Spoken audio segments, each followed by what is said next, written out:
Today we're taking a look at solving some equations that involve matrices, and we will be continuing to build on our knowledge of what we already have.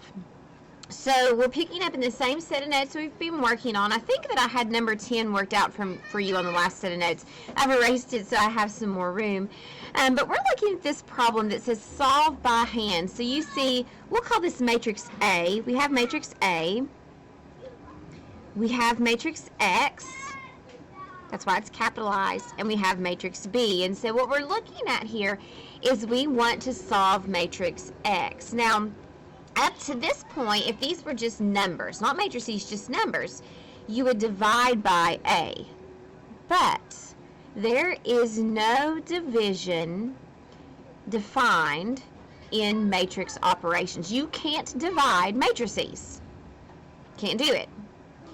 So we have to come up with another way to get X by itself. And so that really relies on what we've learned over the last couple of days. So how can I undo A or get rid of A? Well, over the last couple of days, we've learned that if we take A and we multiply it by its inverse, not right now, Brody, okay? Sorry, guys. What happens if I take A inverse times A? Do you remember what happens if you multiply two inverses together? You get the identity matrix. And then what's the identity matrix times anything is that other matrix. So by multiplying by A inverse, we can end up getting X by itself. But this is an equation, so what we do on one side, we have to do on the other. So if I've multiplied by A inverse on the left-hand side, I also have to multiply by A inverse on the right-hand side. Now, one of the things I want to point out is that order here does matter. We've learned that matrix multiplication is not commutative.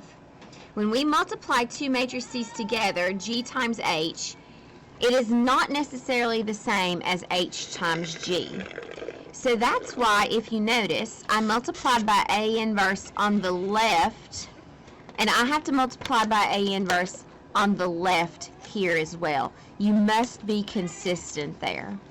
But now we actually know how to solve this equation. So to solve this equation, matrix X will equal A inverse times B. So as a reminder, how do you find A inverse? So this is A. So we'll take 1 over the determinant. I need to go, Mom.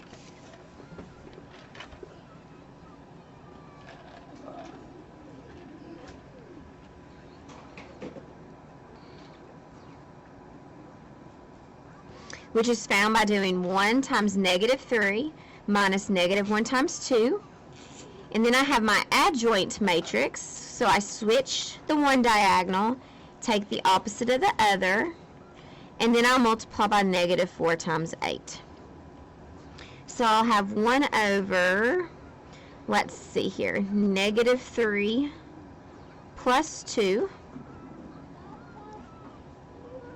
I'm actually going to go ahead and multiply these two matrices together. And that's perfectly fine to do because 1 over the determinant, that's a scalar number. That's going to end up being just a number, a real number. So that's perfectly fine for me to multiply these together. So I've got a 2 by 2 matrix times a 2 by 1 matrix. The insides match, so the result will be a 2 rows, 1 column. So to get row 1, column 1, negative 3 times negative 4 plus 1 times 8. So that's 20. Negative 2 times negative 4 plus 1 times 8. So that's 8 plus 8, so 16. So 1 over negative 1. Matrix X is then going to be equal to negative 20 and negative 16. So there's my solution. Okay. We'll do a couple more and then I'll let you work there. So let's look at this next one. Let me get another sheet of paper because I'm out of room. So once again, I'm going to define this as AX equals B. To get X by itself, I cannot divide in matrices, so I'm going to multiply both sides by the inverse. A inverse times A is the identity matrix. So X will equal A inverse times B. Okay, so let's come to the side. I'm going to leave myself room. To find the inverse, I need 1 over the determinant, so negative 3 times 9, minus negative 14 times 2. I need my adjoint matrix, times 8, 0, negative 4, negative 4. Alright, so what I end up with here is 1 over negative 27 plus 28. So that actually ends up being 1 over 1, or just 1, doesn't it? I'm going to go ahead and multiply. I have a 2 by 2 matrix times another 2 by 2 matrix, and so let's see what I've got here. In row 1, column 1, I'll end up with 9 times 8 and 14 times 0, so 9 times 8 is 72. Then I'll end up with 9 times negative 4 plus 14 times negative 4.